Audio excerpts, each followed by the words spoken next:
High everyone, सेवा नमस्ते, यहाँलाई स्वागत छ रुन्ची ब्लगमा। आजको मेरो गाउँको एकदमै व्यस्त लाइफ स्टार्ट गरौँ ल। साथीहरू, अब लाग्यो। आज बदम गर्नु चाहिँ भएन, पानीले हिलो हिलो बनाइहाल्यो, खोल्न खन्न मिल्दैन रे, गोड्न मिल्दैन रे। अब चाहिँ लाग्यो, म चाहिँ लागेँ। अब चाहिँ पर बोडीमा थाङ्रा लगाउन दिदी गइसक्यो, बोडीलाई थाङ्रा लगाउने। अनि त्यस पछाडि के भन्छ, गाईबस्तुलाई घाँस काटेर आउने। अब गाईबस्तुलाई घाँस काट्ने, ल्याउने अनि आउने। के गर्नु, गाउँघरको जिन्दगी यस्तै छ। झ्यार झ्यार पानी परेको गर्छ, कति पर्न सक्यो। अब पनि पानी पऱ्यो भने फेरि गर्मी गर्मी नै छ हौ। हावा चल्छरमा त अलिक शीतल हो, अत त गर्मी छ, गर्मी। हाम्रो गाउँमा त गर्मी छ।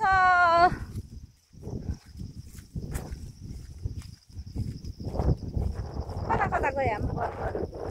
के घाँस काट्नु थालिसके? घाँस काट्नु थाले कि के हो त? अनि घाँस काट्नु थाले जस्तो छ हौ।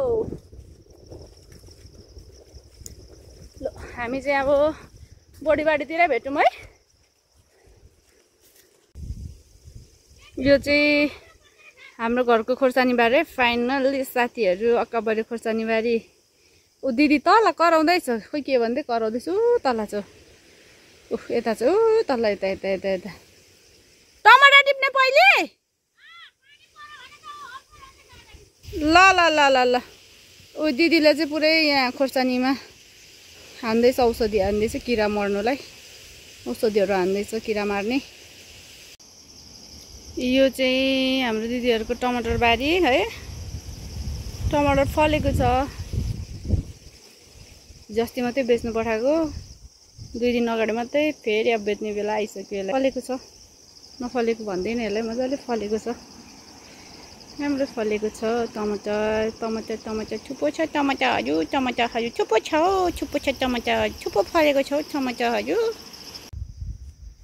साथीहरू, फाइनल्ली के भन्छ, हामी चाहिँ कतिखेर जतिखेर फाइनल्ली भन्नु आए चाहिँ छ्या।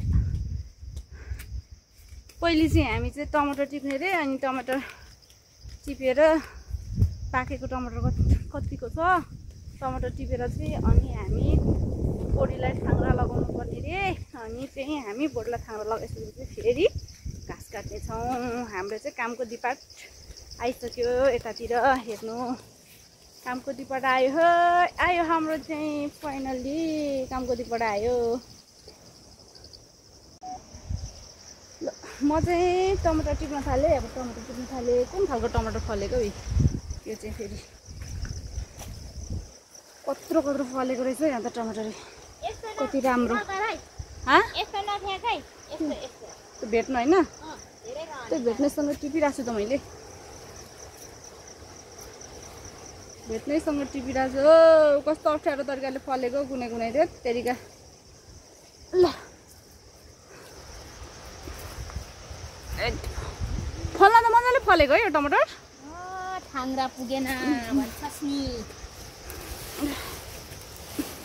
ल ल, हाम्रो पाउले नि। अब यो बोडीलाई थाङ्रा लग जस्तै यसरी नै यो थाङ्रा लगाउनु पर्छ। यो बोडीलाई यसरी नै, यो बोडीलाई एउटा दिदी थाङ्रा लगाएको। मेरो दिदी टमाटर टिप्दैछ। टमाटर चाहिँ 1 डोको टिपिसक्यौँ। अझ यहाँ यताउतिको सिला पार्दैछ दिदीले। यो चाहिँ मेरो फुपूहरूको घर हो, फुपू डेमाहरूको। उहाँहरू चाहिँ अहिले उता युकेमा हुनुहुन्छ, युकेतिर हुनुहुन्छ। अनि जग्गा चाहिँ हामीले नै कमाउँछ यताउति। हाम्रो घर नजिकै छ, त्यही भएर सरकारी लगाउँछौँ। के बदम सदम रोप्छौँ, के गर्छौँ। हामी त गाउँघरको मान्छे, काम नगरी सकिन्न क्या अरे। के गर्नु जिन्दगीमा। हाम्रो दिदी हो, भाटा चाहियो मलाई, भाटा चाहियो भन्छ कतातिर हो पनि। रमाइलो छ हौ। आकाश चाहिँ कस्तो राम्रो देखिरह हौ, अँध्यारो अँध्यारो।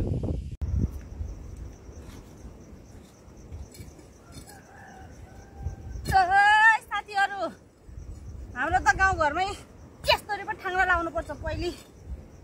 ल, गाड्नुलाई यहाँ खन्ने खाल्डो अनि चाहिँ यहाँ रुख गाड्ने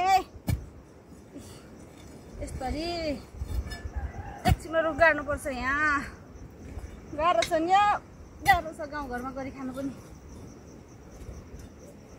मार हे बढी टेको कि मार मार्छन् फेरि मार्छन् अहिले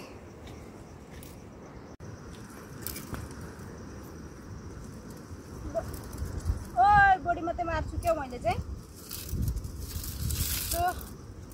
भित्रदेखि गाडी सस्ता माथिबाट भित्रदेखि झारेको भयो नि त गाडी खाँडो लगाइयो बढीलाई मसिनो त दुईटा हाल्नु खाङ्रा भन्दा ठुल्ठुलो मैले उयो खोपेर खनेछु खोपेर ठुल्ठुलो खनेपछि के गर्नु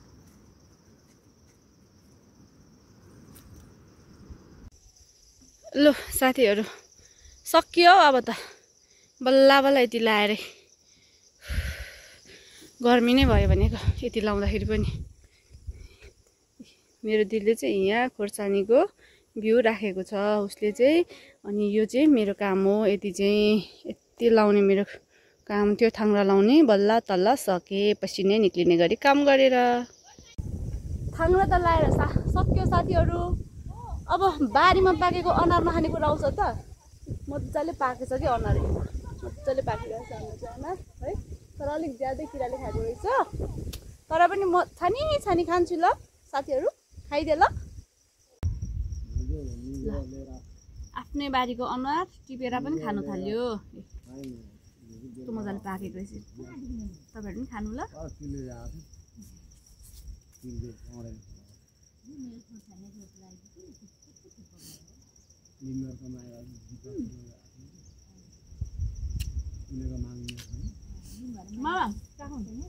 हाल्नु नि चाख्नु क्या अगाडि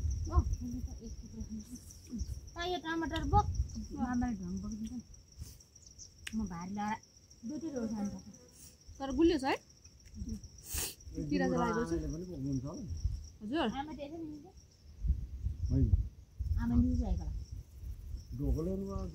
डोको त म बोकेर जाने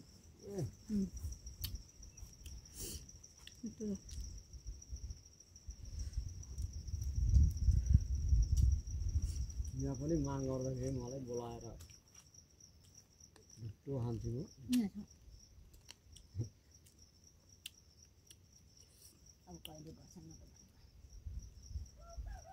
अब आमै कहिले निस्क्नु आमै त अस्ति के बेला मिसेर गएको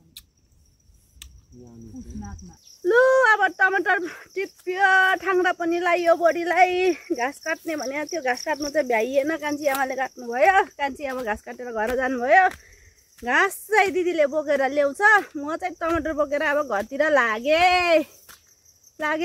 साथीहरू घरतिर म त अब